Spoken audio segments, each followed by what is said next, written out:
Oh, hey, we made it. Over the past few months, I have noticed a bit of a meme community forming around Craig Federighi, with thousands of views on YouTube videos that have some of the funniest edits I have ever seen. You touch and go, but don't you know? How cool is that? From his running that we saw at Apple's WWDC. And next up, Let's see who asked. oh,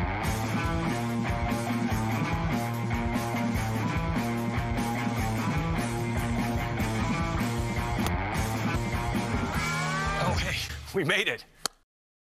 To just some weird moments that were memed. All your apps on iPad. We also have a major update for It had me thinking, I know very little about the man who is probably one of the most influential figures behind the $3 trillion behemoth that is Apple. A man whose entertaining presentations have had him compared to the greatest of all time, Steve Jobs. And a man whose business acumen, leadership and technical skills have put him in the discussion to be the next Apple CEO after Tim Cook retires.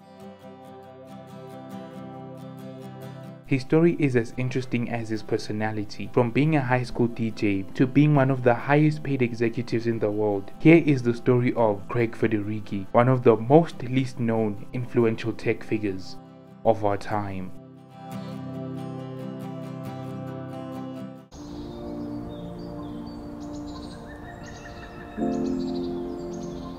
At 10 years old, he had developed interest in basketball and skiing. He had aspirations of joining the NBA at this age. He wanted to follow in the footsteps of his idol, Dr. J. It will also be during this period when his mom suggests he join an after-school computer program. After initial hesitancy, he ended up going, and that marked the beginning of his love for computers. He began doing housework, reading and other various types of chores to save up enough money to buy himself his own computer. Eventually, he was able to buy the TRS-80 color computer. He used the computer to teach himself programming. He would use his programming skills to get programming jobs, eventually making enough money to be able to afford to buy an Apple computer, which was the dream computer he always wanted. When he was 15 in 1984, the Macintosh was released, which was one of the very first computers that had a graphical user interface, and it was at this point that he decided that he would one day work for Apple. He liked how the Macintosh combined the humanities and computer science. He studied and graduated from Acalanes High School in Lafayette, California. Fun fact, during his high school career, he was also a DJ.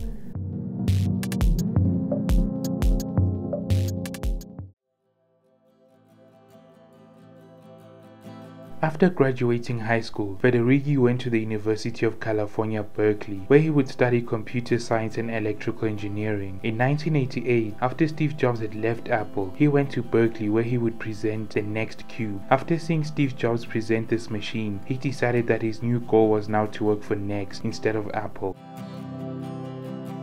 Immediately after graduating from UC Berkeley, he would take a job at Oracle after they had headhunted him straight out of college. In 1992, he went to grad school. He would accomplish one of his goals after finishing his master's degree when he started working at Next Computers under Steve Jobs. In 1994, he chose to join the company over his previous employer Oracle, even though it would mean he'd have to take a pay cut. He was inspired by the vision of Next and Steve Jobs and decided that's where he wanted to work. Just 2 years later, in 1996, Next was acquired by Apple and he found himself accomplishing his second goal, which was to work for Apple. In 1999, just before the dot-com bubble burst, he would take a job at a company called Ariba, where he would be the Chief Technology Officer, working on platform architecture, UI and app design, product strategy, and also demo products. During this period, he would also meet his wife and go on to have 4 kids with her. In 2009, he returned to Apple, 10 years after he initially left. He was hired to lead macOS engineering at a time when Apple had just finished developing Mac OS X Snow Leopard, which was highly regarded for its focus on quality. In March 2011, Federighi succeeded Bertrand Starlett as Vice President of Mac Software Engineering at Apple, and in August 2012 he was promoted to Senior Vice President, reporting directly to CEO Tim Cook. Upon Scott Forstall's departure from Apple, his role was expanded to encompass iOS in addition to macOS.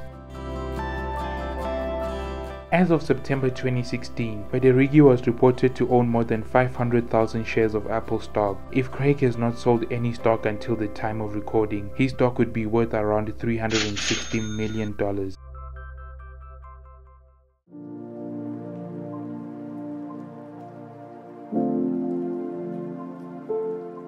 Steve Jobs is one of the greatest public speakers to ever exist in the tech industry, with his ability to captivate audiences often being referred to as a reality distortion field. His commencement address in 2005 at Stanford has been dubbed the best commencement address ever, garnering more than 35 million views on Stanford's official YouTube channel. I wish that for myself.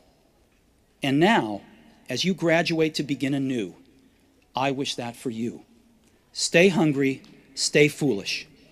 Thank you all very much. His ability to convey a vision as simply and as creatively as possible truly made him deserving of the title of visionary.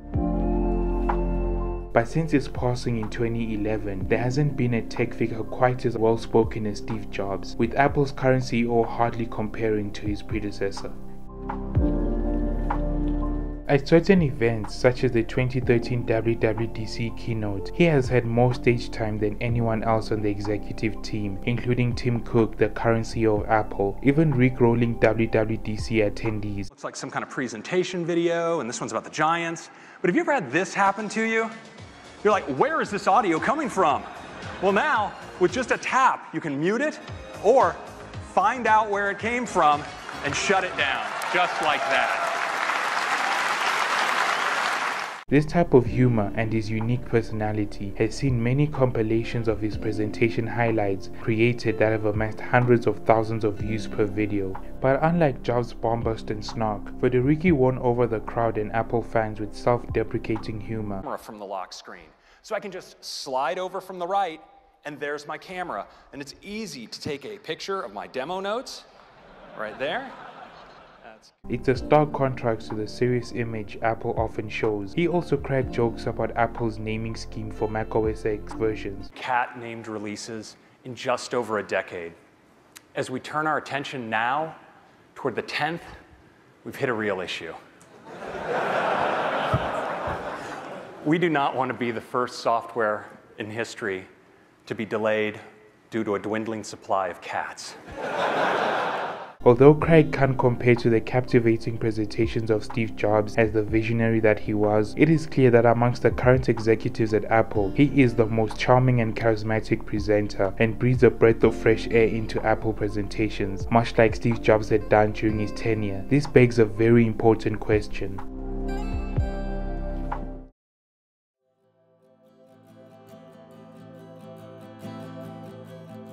In 2011, Cook had the impossible task of filling the shoes of Steve Jobs, a one-of-a-kind product mind. Of course, Cook could never top Jobs' legacy, but he successfully charted his own path as Apple CEO. Cook has grown Apple stock more than 1,000%, turned the company into an operations powerhouse. But given that he's currently 61 years old, it's not a far stretch to think that within the next 4 to 8 years, we might see him retire and hand over the role of CEO to someone else, and that possibly could be Craig.